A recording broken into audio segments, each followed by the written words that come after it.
됩니다. 우리는 하나님께 강함을 요구할 때가 많아요. 하나님, 저에게 강함을 주시옵소서. 그래서 때로는 우리에게 건강을 요구할 때도 있고, 또 물질의 풍요함을 요구할 때도 있고, 지혜의 충만함을 간구할 때가 있어요. 이것이 물론 나쁜 기도다 이렇게 말할 수는 없지만은, 오늘 다윗의 기도를 보면 아하, 우리가 기도를 거꾸로 하고 있구나, 이것을 깨달을 수가 있어요.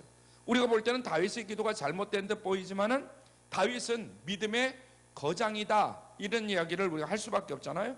다윗이 바로 본 것을 우리가 깨달아야 됩니다. 그래서 인간은 스스로의 연약함을 알 때 그때가 강한 인생이다 이렇게 볼 수가 있죠. 우리들 스스로가 나는 참 연약하다, 하나님이 도와주셔야 나는 강건해질 수 있다, 이것을 알 때가 어떻게 보면 진정한 저 사람은 강건한 사람이다 이렇게 이야기할 수가 있어요. 그런데 자기의 강함보다도 강하다고 생각할 때 또 사실은 약할 때도 있어요. 우리가 젊었을 때 야, 나처럼 건강한 사람이 어딨어, 나처럼 강한 사람이 어딨어, 이런 생각을 하지만 하루아침에 갑자기 무슨 사고를 당한다든가 무슨 문제를 당할 때도 있습니다.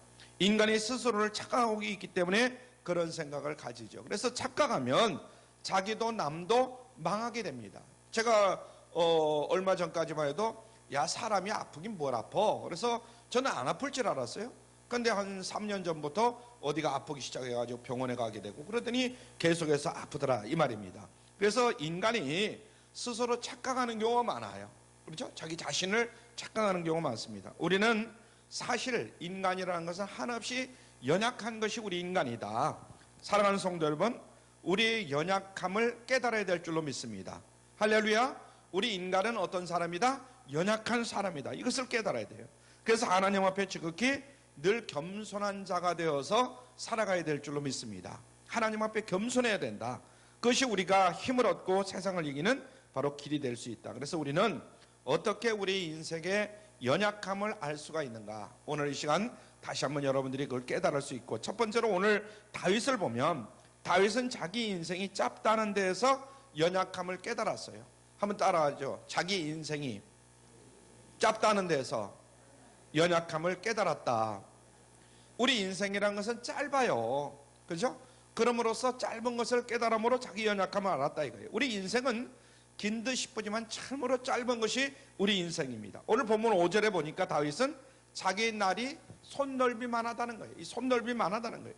그래서 없는 것 같으면서도 실제로 존재하긴 하지만은 없는 것 같은 것이 우리 인생이다. 인생의 연수를 성경에 보니까 70년, 80년이라 그래요. 70세 아니면 80세. 그렇죠? 그래서 간단하면 80이라 그랬는데 요즘은 10년을 더 산다고 하고, 그래서 제가 볼 때는 한 80에서 90 정도 사는 것이 우리 인생이다. 그래서 앞에서 보면 70, 80 굉장히 긴 것 같지만은 지나놓고 보면 굉장히 짧은 것이 우리 인생이다 이 말이에요. 여러분들도 한번 지난 날들을 한번 생각해 보세요. 언제 지나왔는지 모르게 20대 30대를 지나와서 지금 여러분들이 그 나이에 됐잖아요. 그래서 벌써 금년 한 해를 생각해 보면 벌써 10개월이 하고도 절반이 지났어요. 요즘은 금방금방 한 달이 지나가지 않습니까? 그래서 벌써 10월 달하고도 중반이 지난 거예요. 눈 깜빡할 시간에 그냥 시간이 확 지나갑니다. 물 흐르듯이 바람 불듯이 흘러가는 이런 시간들이다 하는 것을 고백하지 않을 수가 없습니다. 자, 이토록 짧게 지나가 버리는 이 세월을 위인들이 어떻게 이 세월을 보냈는가. 섹스피어라는 사람은 그런 이야기를 했어요. 인생은 걸어가는 그림자와 같다, 이런 이야기를 했습니다. 초라한 배우로 의시되면서 무대 위에 나타났다가, 우리 인생을 가만히 생각하거나 여러분들이 드라마라든가 영화를 보면 이 아마 좀 기억이 날 것 같아요. 그렇죠? 그러다가 그 후에는 영영 소식 없이 사라지는 배우 같은 그런 존재가 우리 인생이다 이거예요. 그 다음 빌리 그레함 목사님은 인생의 시간들을 이렇게 분류를 했습니다. 사람은, 한번 같이 읽을까요? 시작. 사람은 세상에서 태어나 부모 밑에 있는 시간이 15년, 20년은 잠으로 소일하고, 5년은 늙어 무능하다 하고 일을 못하고, 15년은 먹고 쉬고 즐기고, 겨우 15년만 사람 구실을 한다. 요즘은 그것도 15년도 이제 긴 것 같아요. TV 때문에 7, 8년을 빼앗긴다. 결국 인간은 5 내지 8년만 사람 구실을 할 뿐이다, 이런 이야기를 했어요. 빌리그레엄 목사님이 굉장히 훌륭하게 하나님 앞에 쓰임을 받다가 저 세상으로 가셨지만은 그런 말씀이 공감이 가는 거예요. 솔직히 인생이라는 것이 굉장히 긴 것 같지만은 따지고 보면 별것 아닌 것이 우리 인생이다. 그래서 뜨는지 모르게 져버리는 태양과 같은 것이 우리 인생이다. 이런 이야기입니다. 지난날에 그 유명한 분들도 다 그렇게 살았어요. 우리는 내 인생이 지극히 짧다 하는 것을 늘 인식하면서 살아야 될 줄로 믿습니다. 지식도 명예도 권세도 인생의 무상함을 막지를 못해요. 그렇잖아요. 엊그저께 아버님 어머님을 여인 것 같은데 오늘 이제 내가 그 나이가 됐다는 얘기예요. 이걸 무시하지를 못한다 이 말이에요. 인생의 덧없음을 깨달을 때 사람이 인생을 살아가는데 두 가지 방법이 있다는 거예요. 첫 번째는 늦기 전에 먹고 마시고 즐기자 하는 이런 부류가 있어요. 우리 주변에 보면 이런 사람들이 간혹 있습니다. 더 늦기 전에 먹고 마시고 즐기자 이런 사람들이 있어요. 우리들도 과거에는 그런 사람들이었는지 몰라요. 그래서 하루살이 같은 인생을 살아가는 사람들이 많다. 두 번째 부류를 보면 겸손함으로 어떻게 살까 이것을 결정하는 사람들이 있어요. 그래서 인생을 살아보니까 정말 뭔가 가치 있는 일을 해야지, 값어치 있는 일을 해야지 이런 생각을 하는 거예요. 그래서 우리는 하나님이 원하시는 방법으로 사는 것이 가치 있는 인생이에요. 그렇죠? 자기가 아무리 인간이 야 이건 가치 있는 삶이야 정해놓고 산다고 해서 그것이 가치 있는 삶이 아니라 하나님이 나에게 주어진 그 시간 속에서 가치 있는 더욱더 하나님이 기뻐할 일, 하나님이 정말 뭔가 이루시고자 할 일, 그런 일을 할 때에 그 사람이 가치 있는 인생을 사는 줄로 믿습니다. 남들이 볼 때는 야 그 사람 별 가치도 없이 인생을 살았어 그럴지 모르지만은 하나님이 나에게 주신 그 인생의 가치라는 게 있는 거거든요. 그걸 제대로 살 때 저 사람은 가치 있는 인생을 살았다 이렇게 말할 수 있죠. 누가복음 12장에 보면 어리석은 부자가 내 영혼이 평안히 먹고 마시고 즐기자 이렇게 했을 때에 하나님은 그것을 비우셨어요. 우리 주변에도 보면 그런 사람들 많아요. 우리 먹고 마시고 즐기자, 하나님이 나에게 준 인생이다 이렇게 어리석게 생각하는 사람들이 있어요. 이건 어리석은 거죠. 인생은 교만하면 절대로 안 됩니다. 겸손하게 짧은 인생을 우리가 살아야 될 줄로 믿습니다. 하나님이 원하시는 삶을 살아야 된다. 겸손하게. 알렉산더처럼 세계를 정복하는 것보다도 하나님이 원하시는 인생을 사는 것이 바로 겸손하게 인생을 사는 것인 줄로 믿으시길 바랍니다. 그래서 평범한 사람에 대해서 하나님의 지혜를 구하면서 우리가 살아야 된다 이런 이야기예요. 크게 두 번째로 다윗은 육체의 죽음을 통해서 연약함을 배웠습니다. 한번 따라하죠. 육체의 죽음을 통해서 연약함을 배웠다. 죽음은 인생이 풀지 못한 최대의 수수께끼다. 그래서 죽음을 이긴 인간은 아무도 없어요. 여러분 죽음 앞에는 누구나 다 순종할 수밖에 없었습니다. 존 매사추세츠 대학의 밀턴 메이어라는 사람이 있는데 이 사람은 오늘의 위대한 사상이라는 책에서 죽음에 대해서 이렇게 말했습니다. 죽음에 대해 나는 아무것도 말하지 못한다. 죽음에 대해 나는 아무것도 생각할 수 없다. 죽음이 무엇인지 나는 모르기 때문이다. 이런 이야기를 했어요. 죽음에 대해서 잘할 것 같지만 죽음에 대해서 나는 무엇인지 나는 모르기 때문이다. 이렇게 고백해요. 죽음은 역사가 없어요. 수천 년 전과 지금과 죽음은 똑같습니다. 그죠? 역사는 흐르는 것이고 변화가 있어야 합니다. 그러나 죽음은 변화가 없어요. 그러므로 죽음에는 역사가 없다. 우리가 보면 이제 지금 현재 실질적으로 뭐 2000년 전, 뭐 3000년 전 그때 사람의 뭐를 발견하고 이런 경우도 있잖아요. 과거나 현재나 미래나 사람은 동일하게 죽음으로써 자기의 생명을 마감하는 거예요. 우리 어머니의 아버지도 그랬고 우리들도 언젠가는 죽음으로 우리의 생을 마감할 거예요. 성경에 보면 거지 나사로도 죽었고 부자도 죽었어요. 그렇죠? 부자만 죽고 거지 나사로가 지금까지 살아있다면 얼마나 좋겠어요. 그런데 거지도 죽고 결국은 부자도 죽었다. 거지 나사로도 죽고. 그래서 그 어떤 사람도 자기를 찾아온 이 죽음 앞에는 결국은 무력하다 이런 얘기죠. 그러므로 인간은 연약한 존재다 하는 것을 깨닫고 늘 겸손하게 우리 모두가 살아야 될 줄로 믿습니다. 모세는 죽음에 대해서 시편 90편 5절에서 이렇게 말했습니다. 시편 90편 5절 우리 한번 같이 읽죠. 시작. 주께서 저희를 홍수처럼 쓸어가시나이다. 저희는 잠깐 자는 것 같으며 아침에 돋는 풀 같으니이다. 여러분들이 이 홍수 난 것을 뭐 잘 볼 기회가 없을 거예요, 도시 살면은. 근데 저는 시골서 태어나서 시골서 자랐기 때문에 홍수가 나면 싹 쓸어가 버립니다, 물이. 갑자기 홍수가 나면 그거 같다는 거예요. 그러니까 아침에 돋는 풀 같은 것이다, 우리 인생은. 저는 처음에 이 말이 잘 이해가 되지는 않았어요. 그런데 어떤 보고서의 자료를 보니까 이 지구상에 하루에 죽는 사람이 약 130만 명이 죽는다는 거예요. 하루에 죽는 사람이 130만 명, 매 초에 약 15명이 죽습니다. 똑딱 하면 몇 명이 죽는다고요? 15명이죠. 15명이 똑딱 하는 사이에 죽는 거예요. 그러니까 하루에 대전만한 인구가 사라지는 거예요. 큰 도시가 없어지는 거예요. 아무리 큰 홍수가 나도 하루에 130만 명을 죽일 수는 없어요. 뭐 몇천 명, 몇백 명, 뭐 이 정도죠. 그러나 죽음은 그렇게 홍수처럼 쓸어가 버립니다. 지금 세계 각국이 코로나 전염병에 걸려 있습니다. 미국이라든가 특히 뭐 인도, 브라질, 이게 뭐 1, 2, 3일을 막 겪고 있는데 지금 하루에 몇 명이 죽는지 정확하게는 이제 모르겠지만은 지금까지 코로나로 인해서 108만 9천 명이 죽었다는 거예요. 108만 9천 명. 그러니까 꽤 오랜 세월이 지금 지났잖아요. 1년까지는 안 됐지만 하여튼 뭐 7개월, 8개월, 10개월 뭐 이렇게 됐다고 그러는데 그러나 질병이 아무리 대단해도 하루에 약 한 130만 명을 죽이지를 못하는 거예요. 코로나가 아무리 유명하다 하더라도, 아무리 무섭다 하더라도 130만 명을 죽이지를 못해요. 태풍이 아무리 거세더라도 하루에 130만 명을 죽일 수가 없습니다. 그런데 죽음이라는 것은 홍수처럼 그렇게 많은 인간을, 하루에 130만이라는 인간을 쓸어가 버린다는 거예요. 그 홍수의 물결이 언제 나에게 닥칠지 몰라요. 우리 부모에게 닥칠지, 나에게 닥칠지 아무도 모르는 겁니다. 그렇죠? 그래서 이 죽음의 위력 앞에 내게도 반드시 죽음은 언젠가는 온다, 이런 사실을 깨닫고 우리의 연약함을 배울 때 우리 자신은 좀 더 겸손해질 수가 있는 줄로 믿습니다. 우리가 장례식장 같은 데 갔을 때 나에게는 죽음이 안 와, 이렇게 생각하는 사람들이 많아요. 그렇죠? 내가 지금 오늘 장례식에 참석했다고 해서 죽음이 안 옵니까? 언제 올지 몰라요. 가다가 죽을 수도 있고.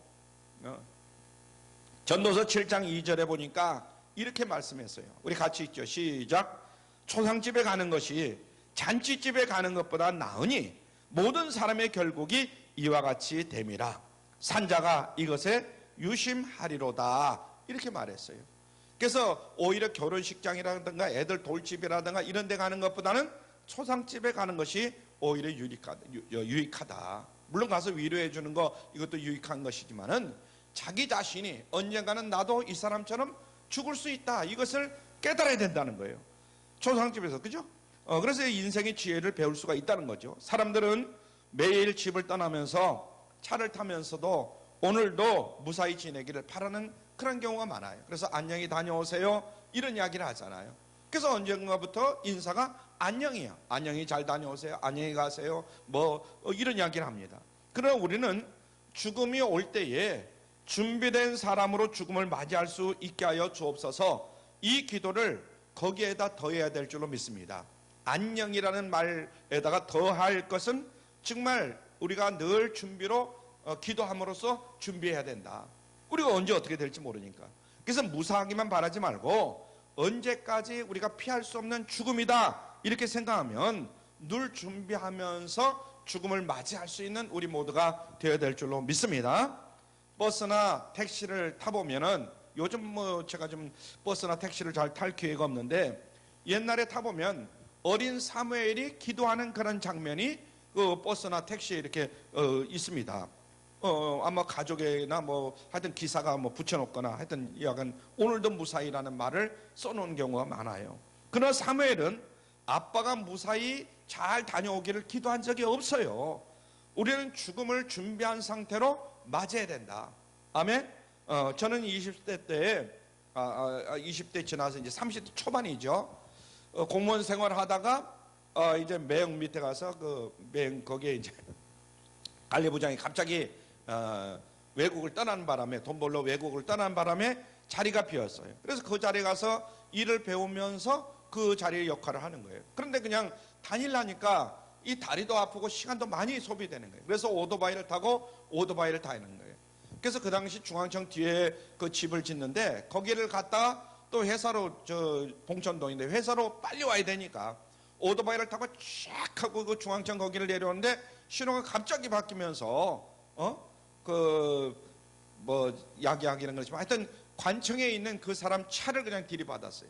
푹 날아가지고 한 5m를 날아가는데 정신이 말짱하더라고요. 회전낙법, 옛날에 이제 좀 운동을 좀 했기 때문에 붕 뜨면서 날아가면서 회전낙법을 써가지고 그냥 몸은 괜찮았어요. 무릎만 살짝 이제 탁 부딪히면서 무릎만 살짝 다치고, 그때 제가 깨달았죠. 아하, 사람이란 것은 죽으면 죽은 줄 알았대. 다 오토바이는 박살이 나가지고 그냥 폐차해버렸고 그렇게 사람도 죽은 줄 알았다는 거예요. 펄떡펄떡 털고 일어나니까 깜짝 놀라는 거예요, 운전수가. 그래서 그 사람이 그냥 가게끔 하고 자기 차가 좀 부서졌지만 그냥 가라고 그래가지고 그냥 왔는데, 약간 그때부터 교회를 더 열심히 다니기 시작했죠. 그전에는 이제 주일이면 뭐 그냥 막 일이 바쁘면 안 나가고 뭐하고 이랬지만은 그다음부터는 절대로 주일날은 뭐 교회를 한 번도 빠진 적이 없습니다. 어떤 사람이 생명보험을 들려고 회사를 찾아갔다는 거예요. 보험액이 비싼 듯 싶어가지고 제대로 돌아오는 거예요.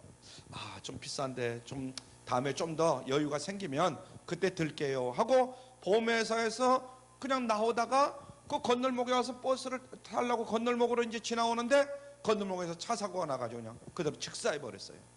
보험이라도 들고 나오지, 그냥 나오다가 그냥 즉사해버리고 말았어요. 그런 경우가 우리 주변에 보면 참 많습니다. 우리를 하나님이 언제 부르실지 몰라요. 나는 오늘 건강하다 자신하는 사람 많이 있어요. 건강하다고 오래 삽니까? 그런 사고로도 죽을 수도 있고 갑자기 병이 걸릴 수도 있고 내 죽음은 나도 모르는 거예요.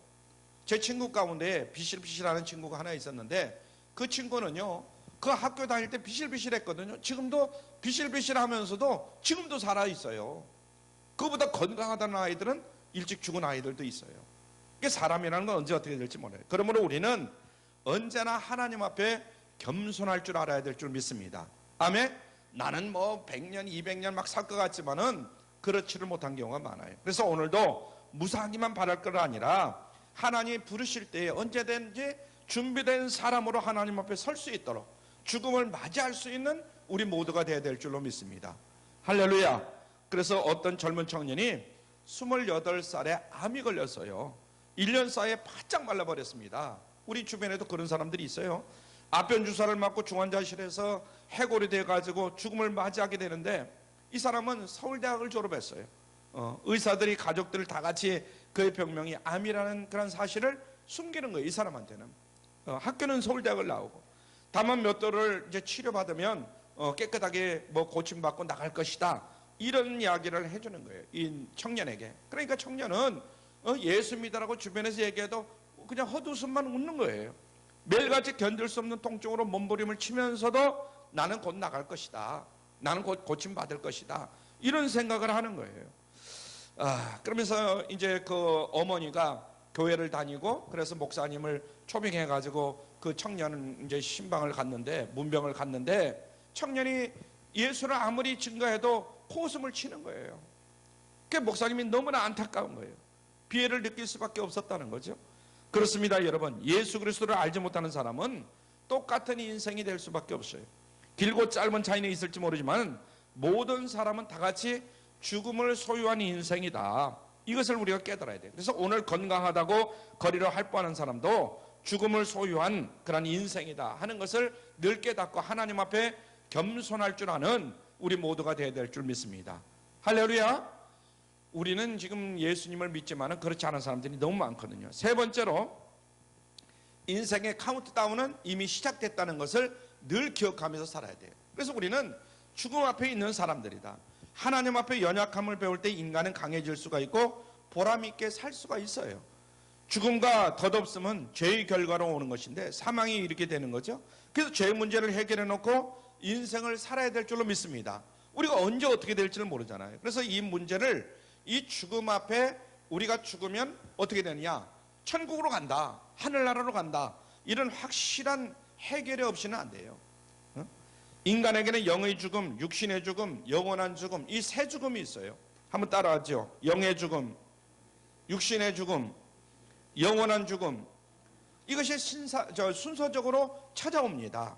오늘 아무리 신세대로서 발랄함을 자랑한다 할지라도 죽음을 면할 수 있는 사람은 아무도 없다. 아무리 지금 젊은 청년이라 할지라도. 왜? 인간은 죄인이고 죄의 값은 사망이라 그랬어요. 성경에 보면 죄의 값은. 그래서 우리가 아무리 파란 나뭇가지를 하나 들고 있다 할지라도 이것이 이제 말하면 나무를 딱 꺾었어요. 그 파란 나뭇가지를 들고 있다고 해서 그것이 죽었느냐 살았느냐, 어떤 사람들은 이거 나뭇가지를 죽었다 그러는 사람이 있고 어떤 사람은 살았다 이런 사람이 있어요. 아직 새파라니까 살았다 이렇게 얘기하는 거예요. 그죠? 죽음은 바로 이와 같은 것이다. 죽음이라는 것은, 우리 인생이라는 게 그래요. 영적인 죽음, 이 영적인 죽음은 가지가 나무에서 끊겨졌듯이 하나님으로부터 끊어진 것을 영적인 죽음이라고 해요. 우리는 일단 세상에 태어났어요. 나뭇가지 태어났어요. 그런데 꺾었어. 우리는 꺾어진 나뭇가지와 같은 인생이다 이런 이야기예요. 왜냐하면 아담과 하와가 범죄함으로 말미암아 우리 모두는 꺾어진 인생이에요. 그래서 70살이 될지 80살이 될지 아니요 20, 30살이 될지 그건 모르겠지만 언젠가는 다 죽어야 할 사람들이다 이 말이에요. 그죠? 그래서 인간은, 어떤 사람들은 하나님을 안중에 두지 않고 새파랗게 그냥 언제든지 살 수 있는 것처럼 생각하는데 꺾어진 나무가지와 같은 것이 바로 인생이다 하는 것을 깨달아야 돼요. 이해가 되십니까? 예수 안 믿는 사람들, 지금 아무리 젊은 사람들이라도 그 사람들은 꺾어진 나뭇가지와 같은 것이다 이 말이에요. 이해가 되시죠? 70년 아니면 80년 아니면 90년 막 길게 살아봐야 100년 그 안에 죽는다 이거죠. 자, 그 다음에 육체적인 죽음은 풀이꽃과 같이 7, 80년이면 마르고 시들어 버립니다. 이제 꺾여진 인생이에요. 결국은 인생이라는 것이 그렇잖아요. 저도 가만히 보면 굉장히 젊어가지고 지칠 줄은 모르고 아플 줄도 몰랐는데 그렇지는 않더라고요. 그러니까 일시적으로 살아있는 꺾어져가는 것이 생명이다 이렇게 볼 수가 있나요? 왜 예수 그리스도가 영원한 생명이냐? 영원히 살아있기 때문에 그래요. 그렇기 때문에 죽음이라는 것은, 죽음도 영원하고 예수 그리스도도 영원한 것이죠. 우리가 죽었다고 해서 여기서 끝나는 것이 아니라 저 하늘 저 천국에 가서 저 예수를 믿는 사람은 영원히 영생의 복을 받아 누리는 것이고, 그렇지 않으면 영원히 그 사람도 영생의 복을 누리는데 영생의 복이라고 그러면 말하면 좀 죄송하네요. 영생의 화를 받는 거예요. 그래서 계속해서 죽을래야 죽을 수 없는 그런 지옥에서 영원히 살아야 되는 거예요. 이해가 되십니까?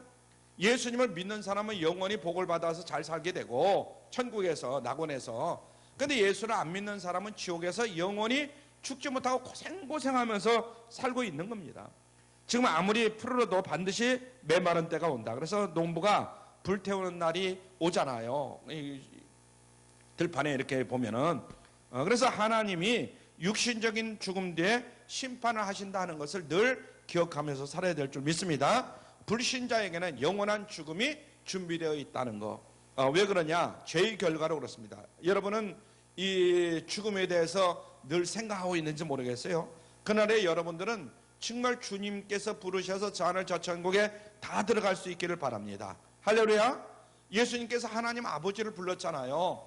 우리들도 역시 하나님 아버지를 불러야 돼요. 스데반도 주 예수를 불렀어요. 준비되지 못한 사람은 어떠냐? 나폴레옹은 조세핀을 불렀어요. 조세핀이라는 여인이 누굽니까? 나폴레옹이 그렇게 사랑하던 여인이었습니다. 근데 조세핀이라는 여인은 나폴레옹을 사랑하는 척하면서 다른 남자를 또 사랑한 거예요. 그러니까 이 나폴레옹은 속고 사는 거예요. 속고 사는 거예요.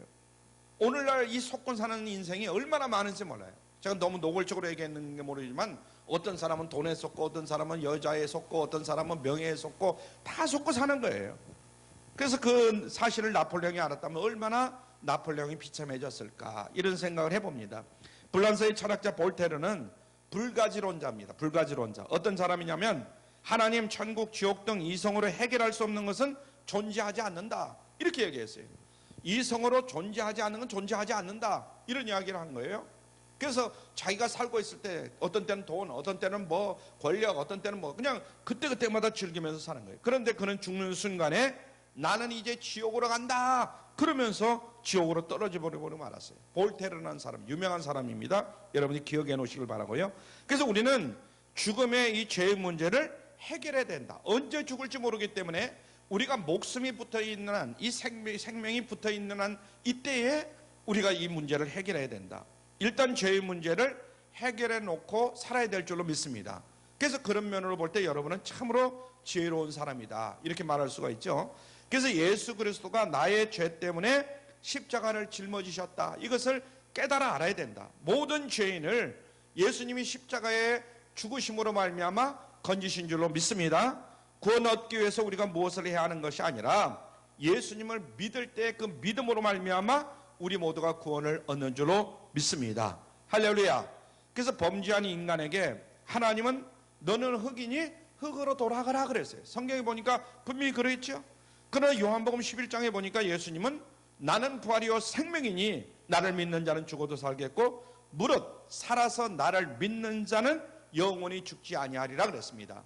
우리는 영원히 죽어야 할 사람들이지만은 예수 그리스도를 믿음으로 말미암아 영멸에서 영생으로 바뀌어진 사람들인 줄로 믿으시길 바랍니다. 요한복음 11장 25절 여러분들이 참고하시고, 그래서 죽을 수밖에 없는 인간이 예수님을 믿으면 죽음의 문제도 해결되는 줄로 믿습니다. 할렐루야.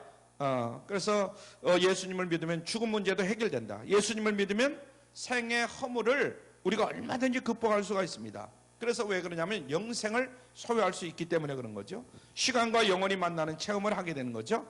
하나님의 아들을 믿는 믿음 안에서 우리 모두가 살아갈 수 있기를 바랍니다. 불신자들은 단지 걱정하지 아니하고 안일하게만 살려고 그래요. 그래서 그들이 우리를 볼 때 우리는 바보 같아. 헌금도 내고 주일날 그냥 어디로 놀러 가지도 못하고 주일날 교회 가서 예배드리고 뭐하고, 그거 보면 자기들이 볼 때는 굉장히 어리석은 것 같아요. 예수를 안 믿는 그들은.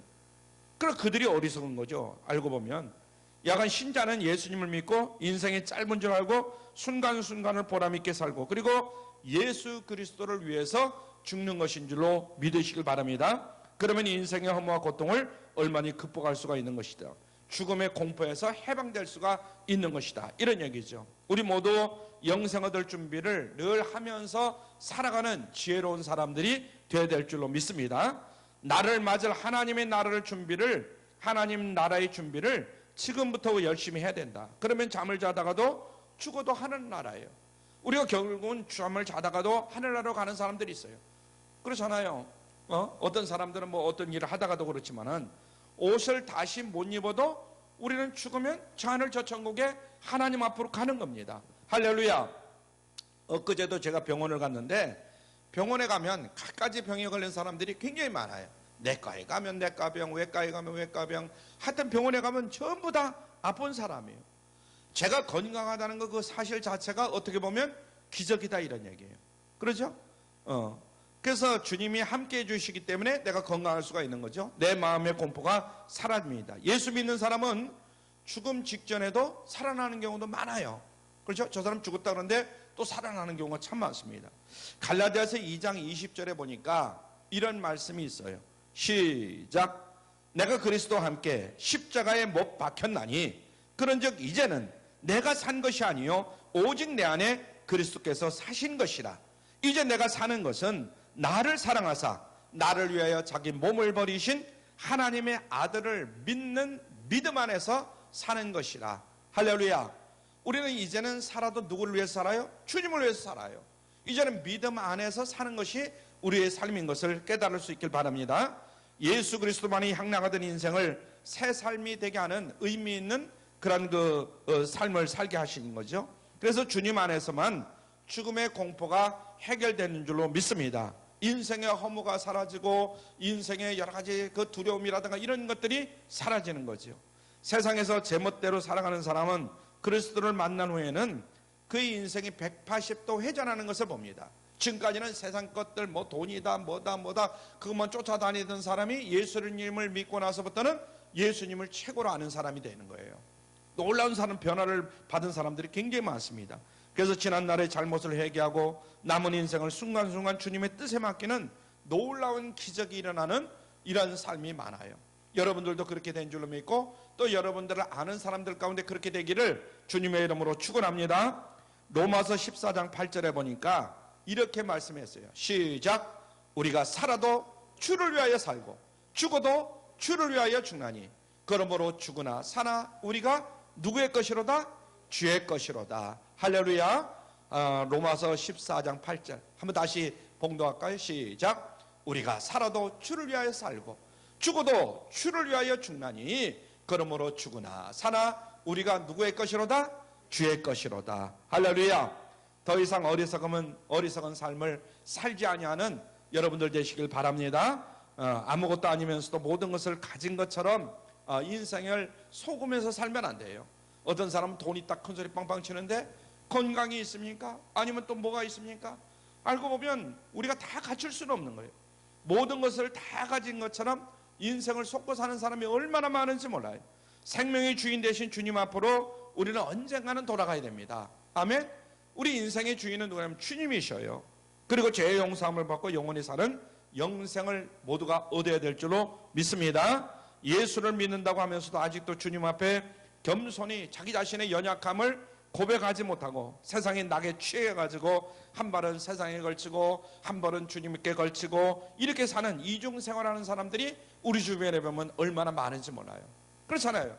예수 믿는 사람들을 가만히 보면 정말 예수님을 온전히 믿는 사람이 있는가 하면 양발을 걸치고 사는 사람도 많이 있다 이 말이에요. 여러분들 세상으로 걸치고 있던 발을 얼른 떼가지고 주님께로 모으시길 바랍니다.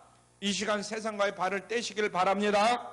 손넓이 만한 인생에 집착하지 마시길 바랍니다. 우리가 길게 살아야 70년 80년 아니면 더 살아야 90년 가만 보세요.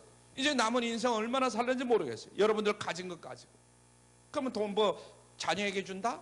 또 아니면 누구에게 준다? 그들이 얼마나 그것을 소유하고 누릴지는 모르겠어요. 안 주는 것보다 낫겠지만은 절대로 그거는 어리석은 삶입니다. 이 시간 세상과의 발을 떼시길 바랍니다. 솔넓이 만한 인생에 집착하지 마시길 바랍니다. 여러분이 왜 세상에 태어났는가 이것을 다시 한번 여러분들 생각해 보시길 바랍니다. 여러분이 한 달에 몇백만 원 혹은 몇천만 원을 벌기 위해서 이 세상에 태어났느냐? 저는 그런 생각도 해봤어요.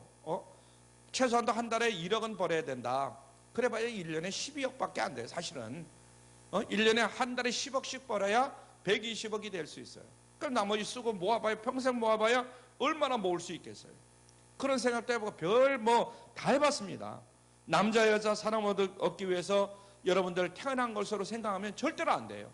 내 자식들은 왜 모양이야 뭐는 그렇게 생각하면 안 돼요. 세상 것 가지고 자꾸만 판단하잖아요. 모든 인생은 주님을 위해서 태어났음을 깨달아야 될 줄로 믿습니다. 우리도 주님을 위해서 태어났고 우리 자녀들도 주님을 위해서 태어났어요. 사실은 알고 보면 그렇습니다. 영원한 죽음이 예비된 지옥으로 갈 사람이 있고 천국으로 갈 사람들이 이제 있게 되는 거죠. 지금도 하나님은 1초에 15명씩 엄청난 겁니다. 하루에 약 130만 명이라는 인구를 그 생명을 거두어 가십니다. 여러분의 생명도 하나 둘 분초를 헤아리는 카운트다운이 시작되었다 하는 것을 기억을 해야 됩니다. 내가 앞으로 살면 얼마나 살는지 그건 아무도 모르는 거예요. 하나님 앞에 단지 무사하게 하루를 지낼 수 있게 해달라고 떼쓰지 마시길 바랍니다. 하루 이틀 한 해 두 해 더 사는 것은 별다른 의미가 없다.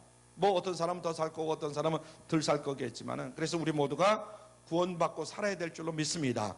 그리고 나를 지으신 나를 세상에 내신 하나님의 뜻을 위해서 우리가 살아야 될 줄로 믿습니다. 예수 그리스도 안에서 죽음을 준비하고 오직 믿음으로 살아가시는 여러분들 다 되시기를 주님의 이름으로 다시 한번